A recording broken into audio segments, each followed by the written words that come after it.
You're listening to Finding Your Genius Zone with Dirk Nevelle. With the help of successful individuals across industries, Dirk breaks down the unknown parts of every vocation while highlighting the importance of finding a career where you can leverage your natural skills, passions, and interests. Now here's your host, Dirk Nevelle. Everybody, this is Dirk Nevelle. Welcome to my podcast. On with me today is a friend of mine from a long time ago, Patrick Royer. Welcome, Patrick. Thank you, Dirk. It's great to be here. It's good to have you. And by the way, Patrick or Pat? Because I always called you Pat. The older I get, it's more Patrick, but I want you to call me by the name that you remember me by. All right, I'll call you by Pat. And also by your main tight end.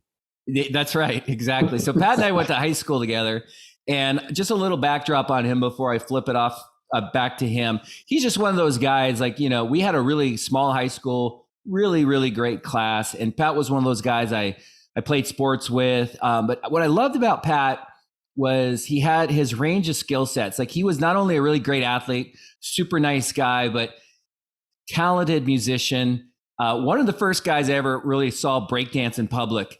And I thought it was pretty cool. And I hope it comes back. But Pat was just one of those dudes that could do it all.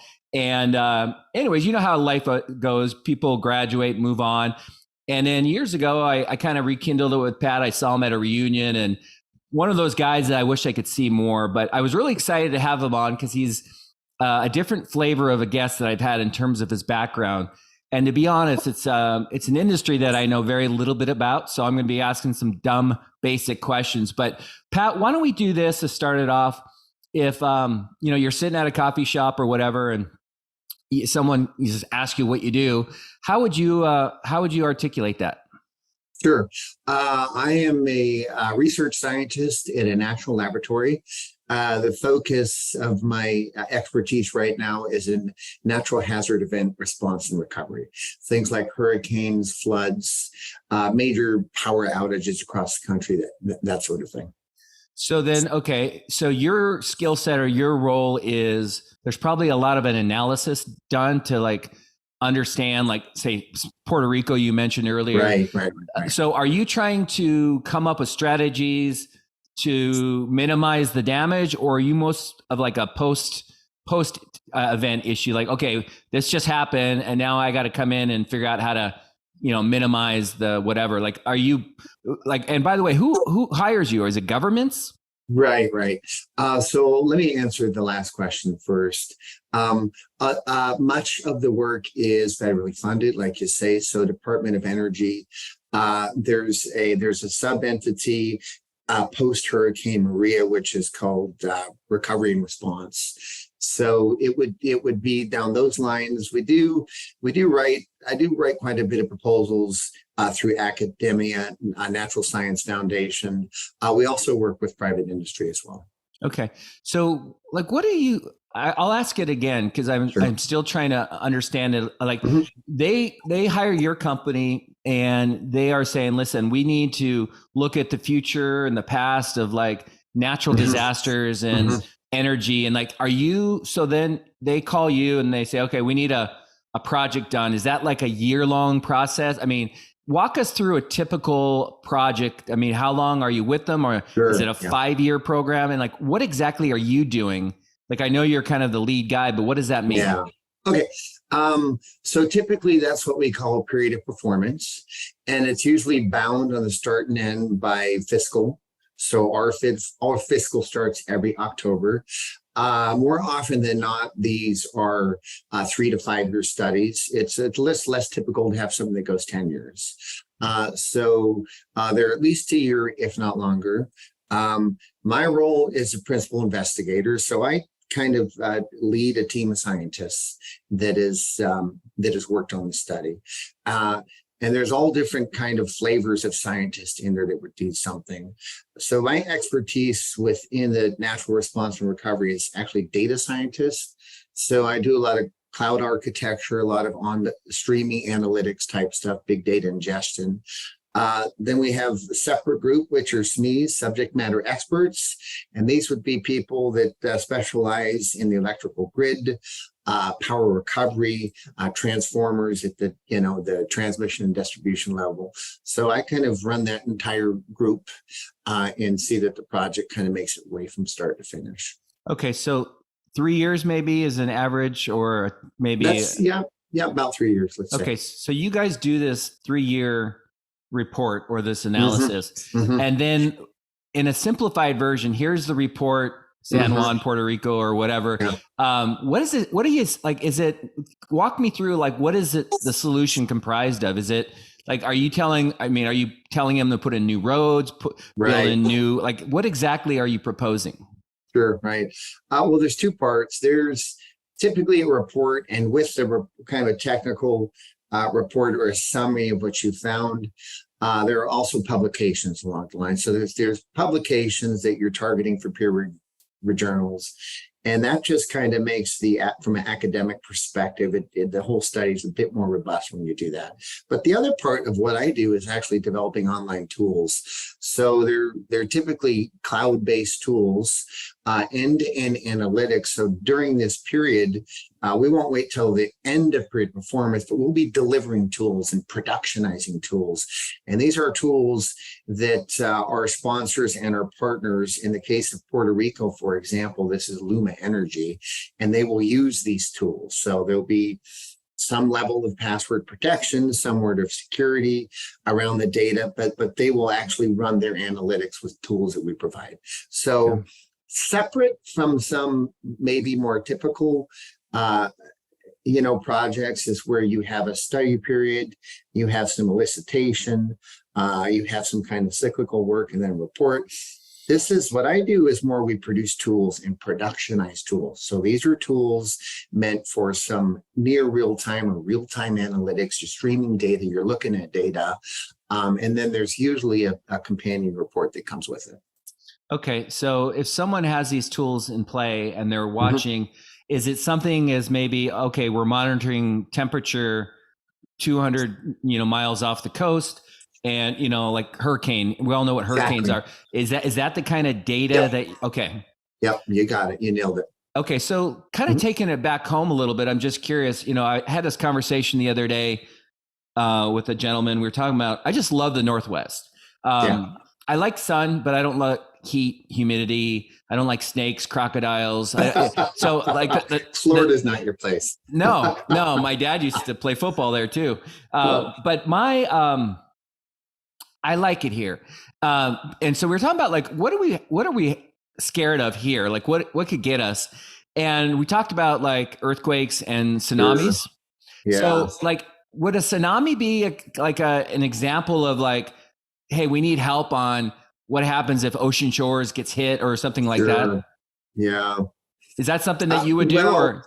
Well, I think here there tends to be a lot of emphasis on the Cascadian fault line, right? Okay. So we're talking something like landslide and subsidence, that type of thing. So the tsunami type front, that's not my field of expertise. I'm not going to speak with a lot of authority on that. Okay. Although geologic subsidence and that kind of stuff I do have a background in that. So there are so many server farms all around Eastern Washington, all the large companies, that I think that they're pretty sure that we're not at high risk of that type of thing. Okay. But hey, I'm like you. I love the Northwest, and I'm not scared of anything at this point. Good. So let me ask you about I knew you back in the day, and we're kind of rekindling it. What is it about you? Like it's interesting. I guess the way I can say it is you're super social, athlete, musician, and now what you're talking about, like your background, your life is very like scientific, data-based. Like I didn't know that side of you back in the day. Like where did that come from? Was that just something that you like hydrology was your major at U of A? Like where did that come from? Was that just a fascination of yours? Yeah, I think this may be kind of the sort of the meat of this discussion that I think is, may offer the most benefit. it really came out of my desire to be outside as much as possible. Everything I do and I have done has been the product of hobbies, things that I love to do. And I still pursue those things, and I pursue them every day, and they are, they're a source of energy for me. So interestingly enough, I had kind of kicked around for a bit. I had a lot of wanderlust after high school and went to different places. But I thought at some point I needed to get serious and start making a living. So I love the outdoors. I love climbing, love skiing, just about anything, cycling, mountain biking. So when I went back to school later on, I thought, is there something I could do for a living that I could be outside all the time? So that's how it kind of came. And the other part was I struggled. I struggled immensely in school because I had a pretty serious focus issue because I was all over the place. However, math is something that I could do pretty well without trying. So when I went back to school and back to graduate school, the math and science came really easy, and I have no idea why. So that kind of converged with my sort of my passion for outdoors. And I thought, wow, maybe I could do something for a living that I could be outdoors all the time. So I in fact did that. My second degree was wildlife biology. So I worked as a wildlife scientist and, studied mountain lions, pumas, rattlesnakes, all kinds of stuff, and hiked all around. So that was really fun stuff. Although that had kind of a honeymoon period with it. I was already married, and I think we had our first child. And so I was gone for 2 weeks at a time in the backcountry. So things slowly transitioned, back to more sort of analytics, data science part of it. So. I really like, so sometimes I don't know where these conversations are going, and I like I like what you said. And I think you're right. I think that's the meat of this podcast. Is you just kind of like, sometimes the signs are there. Yeah. Like it's obvious, like you love the outdoors and you created a life, a career around something that you're passionate about. And I think that's really great. I mean, this podcast is a lot about advice, like what you'd say to somebody that's struggling, trying to, I don't know what the hell I want to do. And it can be frustrating. It was for me. But like, I think your advice or what you just said is really good to pay attention to. Is pay attention to how you spend your Saturday, when you have a whole day to do nothing, or pay attention to like what makes you a better version of yourself. Like when you're around your kids, your wife, and you just seem happy or whatever. Yeah. And it's now that I kind of connect the dots, every time I see on social media, you're hiking, I know you love to play golf. And I've always thought, what is he doing? Like with his, and now it kind of makes sense. And then you also have that skill set of just the mathematical numbers, whatever.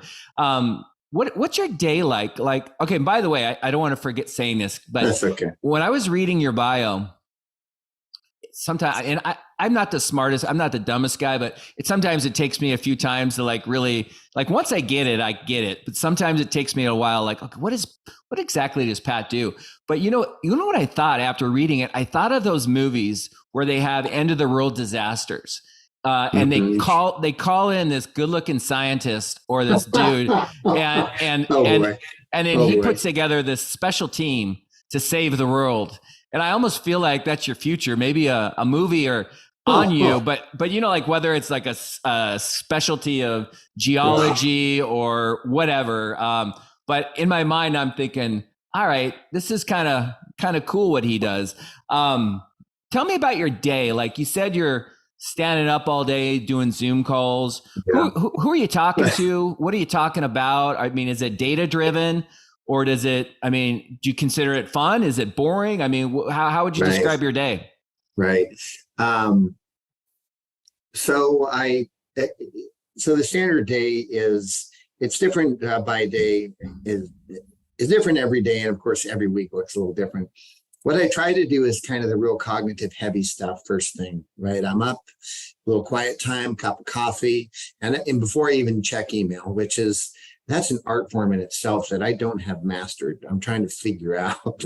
I need an email person.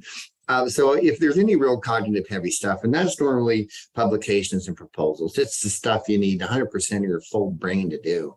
And so I try to knock that out before meetings start, because, once you start meeting, you go 100 different ways. So who are you meeting with? Like, what are the specialties or job titles of people you meet with? Yep. I guess so. The funding entity we call sponsors instead of clients. That's a little more appropriate. So every day there's normally a sponsor meeting, and this is kind of the product owner of who you're working with, and there's always an update. Hey, here's what I'm doing. Here's how it's going. Here are our next steps. I'm meeting with. Let me see. So I have 8 direct reports. So the people I work directly with. After those 8 direct reports, there's another 20 or so kind of indirect reports. So the 8 direct reports, we meet throughout the day on sort of status and updates. Subject matter experts in certain areas. We'll have a couple meetings throughout the day. I got to throw like a project coordinator meeting in there somewhere. Sometime during the week, I have to take the blinders off and look at the budget and see how we're doing there. So that's kind of thrown in there. So where it seems like maybe 2 days are entirely consumed with meetings. Those mornings, being, like I said, the heavy cognitive stuff. I always leave a couple days a week just to dig in and do some work and stuff. Okay. And you mentioned fun, and it is fun. I mean, meetings can only be so fun to a certain point. And I think with video meetings, it's a little more intense, a little more taxing on the brain. It just, you're doing it all day long, and it does get fatiguing. So I think I need to block time out for myself and do other things. So I do more data science than typical PIs and PMs because I like it. It's fun. It's like solving a puzzle. Yeah. So I wonder, like, you're so creative. Like, you got the music deal, and and what you're explaining to me doesn't feel very creative. And I'm not saying anything bad about it. It feels like kind of a departure of, like, if I was to guess what you would have, like, I could have seen you being an agent, for a label or something, or in a band, a music band. Is it like opposite sides of the spectrum, but you like to play on both sides? Right. So the band thing and the music thing, that is my first love and still is my first love. So, I don't know when it's interesting thing about the National Lab is there's a surprising number of musicians and artists and actors in there. So I really don't know. I would think there's a real natural complement between science and art. So you can't see my office, but I have guitars behind me and the piano right there. And sometimes I'll sit down and noodle around on the piano for a bit and just kind of empty your brain out from the other things. So, I mean, I love music. So no, but boring. No, it's not boring at all. I don't think it's boring. And, you may get bored at a data science conference. But it's pretty compelling. I think certainly the cloud has changed so much. I mean, think about it. When we went to college the first time, was there internet? No. I mean, things have just changed. So no. And by the way, I'm not at all saying it sounds boring. What I'm saying is it's so boring. No, it's interesting to me, but it's so different from what I thought you would do. Right. Yeah. Like that. And that's why I ask. So you've been in it a while. What's your biggest surprise? Like, what didn't you see coming, or did you have a pretty good idea of how this career would play out? Or, whether it's good or bad, is there something that's kind of caught you off guard?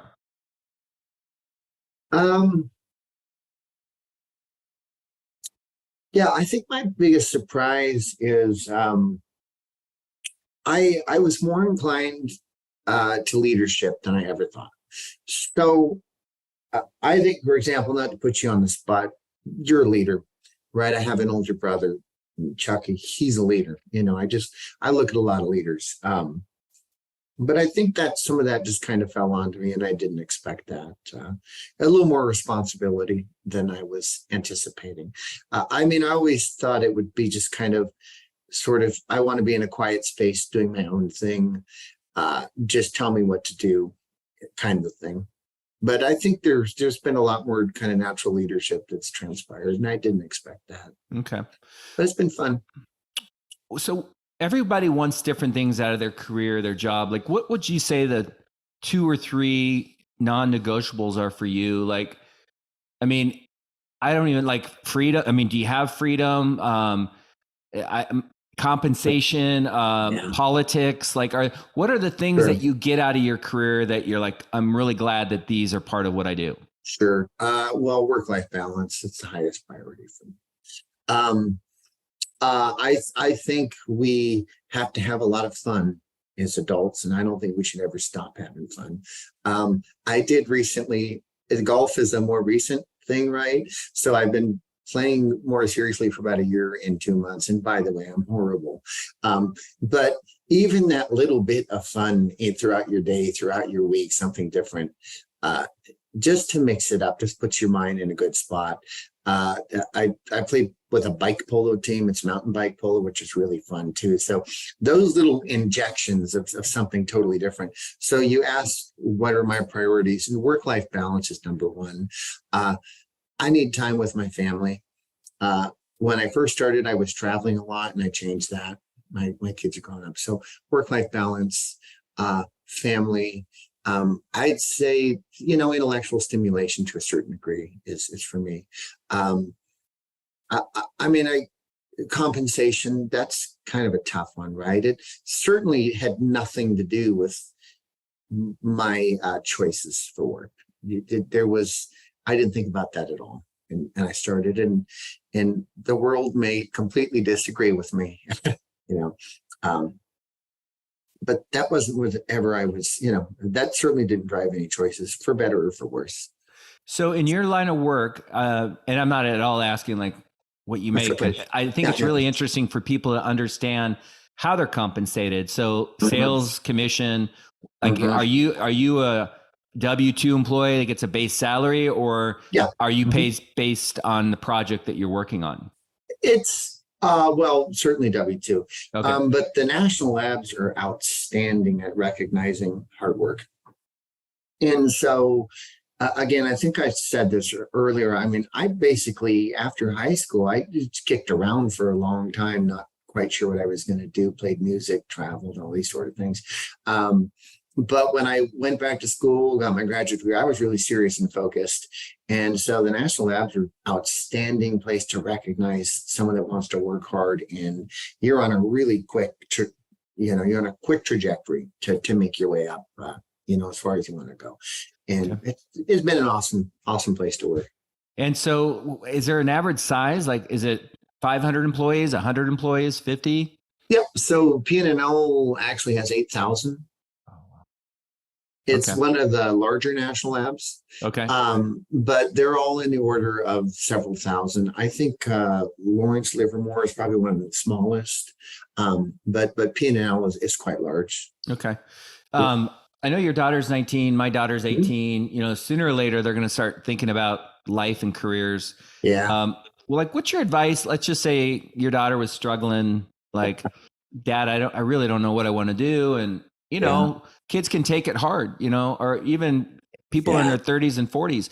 What's your advice to an audience that maybe they think they're interested in kind of what you're doing or the flavor of it, but just overall advice for somebody that's coming out of college, maybe has some school debt, the pressures of social media. Like, I mean, we didn't have that back in the day, but like, just kind of like comparing yourself to other people.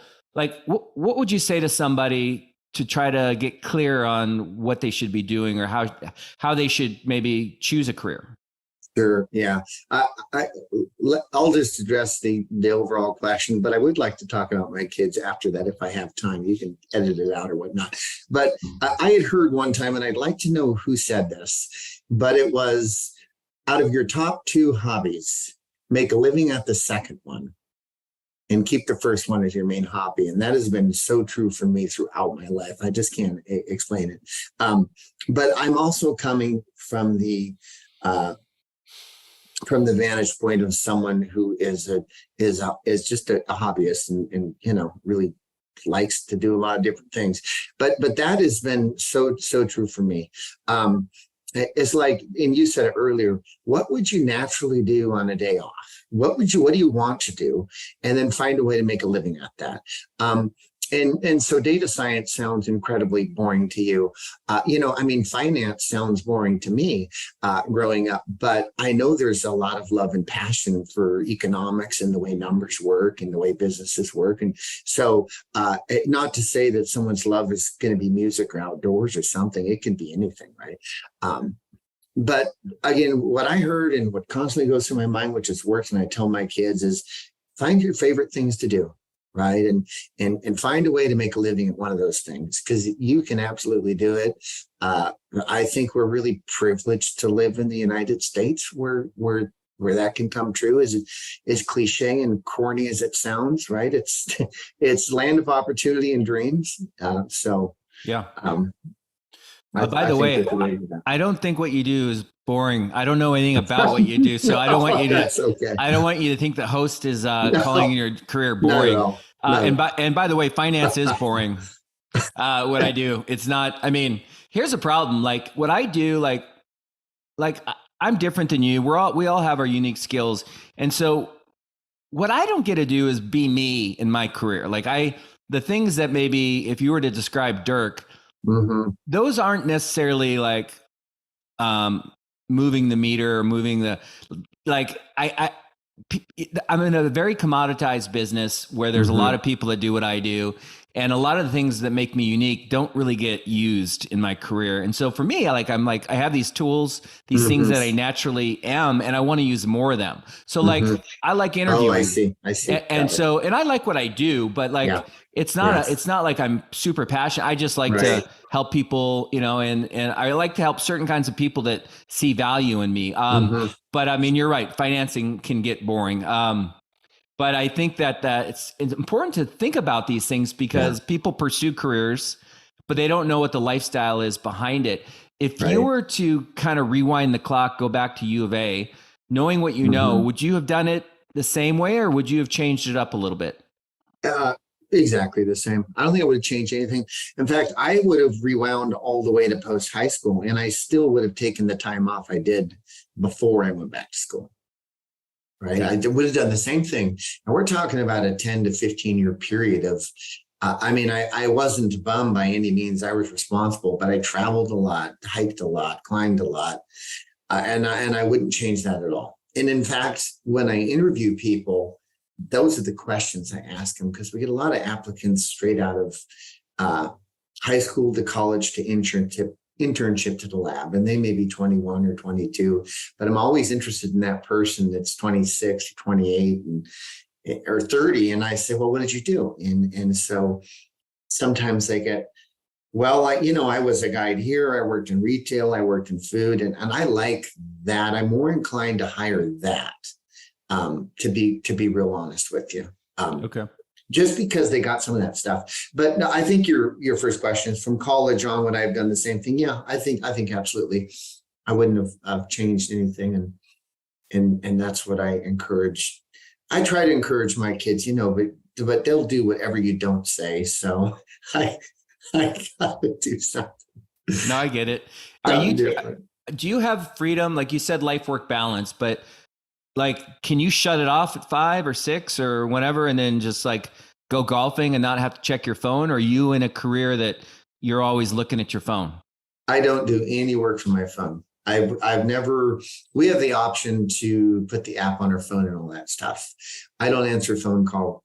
There's one person, there may be 2 that have my cell phone, but in 9 years, I've been contacted 3 times on my cell phone. And so, I shut it off. I do work nights because there's some of the work that's kind of creative and interesting, and I'll do it a little bit at night. But I think I've learned to not, get work obsessed. I mean, we all work a lot, and sometimes it goes from fun to being work, right? Yep. So, but that's, if I was to play the guitar for, 10 straight hours, the first hour and a half would be fun. And the last 6.5 hours wouldn't be as much fun. So I think that's the way it is. Yeah, but I can shut it off. So. And then do you get to take a few weeks off a year, a month? So you have freedom. Yeah. There was, and when I was doing more travel with work, it was pretty interesting. I would worked in the Philippines for quite a bit, which was really fascinating. Of course, in DC area and Puerto Rico a couple of times. So that was kind of a blend of work and travel that was really enlightening. But essentially, I'm sort of self-employed on my own. I'm my own independent consultant in a large lab. So you basically work when you want. You work when you want and you get the job done. So there are no set hours. There isn't anything constraining. Can you work out of your home or do you have to go into an office? When the whole COVID thing hit, of course, we all worked out of our homes. For a while, I worked out of my RV. For a couple months, our family just RV'd around. I did that at national parks. I like to go into the office now, though, because I don't like working from home as much. It takes the part of being home out of it. So, yeah, I get but it. I do have an office I go into. Is there anything that I haven't asked you that you being so intimate and aware of what you do, since it's what you do, me not being that aware, is there anything that I haven't asked or anything on the tip of your tongue that you think would be really important for the audience to know if they're interested in this direction? So I want to make sure like I'm addressing the important stuff, and I might not even be asking about the important stuff.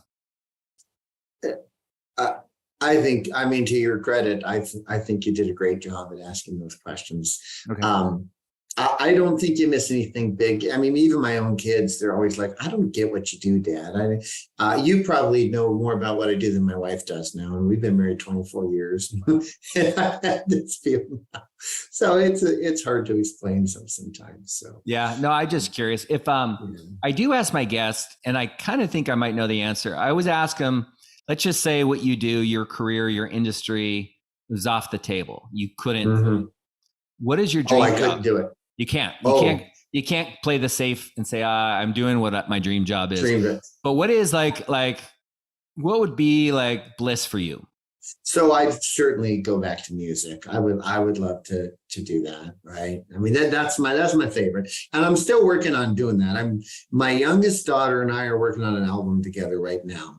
And it's hard to be a 52-year-old star, but she's 14. So, so I listen to I love classical music. I also like film score quite a lot. So, and I still hope to do that. And I'm kind of pursuing that still. So, in music.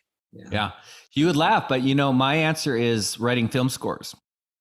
That's really? Okay. Yeah. The problem is I don't have your talent, but all I do is listen to film scores. Like I'll sit by the fire or, and I've had two guests on, a guy named Mateo Messina. Oh, wow. And Hummy Man, who are both really well-known composers for movie scores. Yeah. And so I was really excited to get into the weeds with them and understand the life behind that. Do you have a favorite score that you can think of, or is that too hard of a question? Oh gosh, it would probably be some of the Hans Zimmer stuff. The movie Inception? Yep. I thought that score was phenomenal. It's a little less conventional, right? Oh gosh, there's a couple other scores I just absolutely love. I probably couldn't get them all on the top of my head, but it's amazing how prolific someone like Hans Zimmer has been, writing the scores. Yeah. He's really good. Yeah. No, I listen to him. There's a classical music day where they just play film scores and talk through them. That goes without saying. Of course, I'm drawing a blank. Star Wars. John Barry? No, John Williams. Oh, Williams. Yeah, sorry. Yeah, he's just in the early days of movies, the way he timed the score with the scene and how he did it was just a piano, a pencil, and a metronome and a stopwatch. That just blows me away. That's so cool. Yeah, I love it. Do you know who Ennio? I always butcher his last name, Morricone. Do you know who that is? Yes. I've heard the name. So he's my favorite. He's done like Cinema Paradiso. Okay. A lot of Italian, I think he did The Mission with Robert De Niro. But yeah, it was really interesting because there's different skill sets in that world where you might get hired because you're more electronic or more horror film or more whatever. But okay, well, I'm going to put you on the spot with one last question. Oh no, here we go. You're my golf handicap. No, we don't have to talk. I love golf too, but I'm not very good. It's way up in the double digits. Let's just leave it at that. That's okay. You got room to grow, get better. So you have 3 bands. You can only listen. You're on an island, and you can only listen to 3 bands. Who would they be? Does it have to be band? It has to be a band, not an individual. You could do individual. Okay. Someone I've really been into right now is an artist named Jamie Cullum. Okay. Young guy. He does a lot of classic jazz, but his version of pop music is awesome.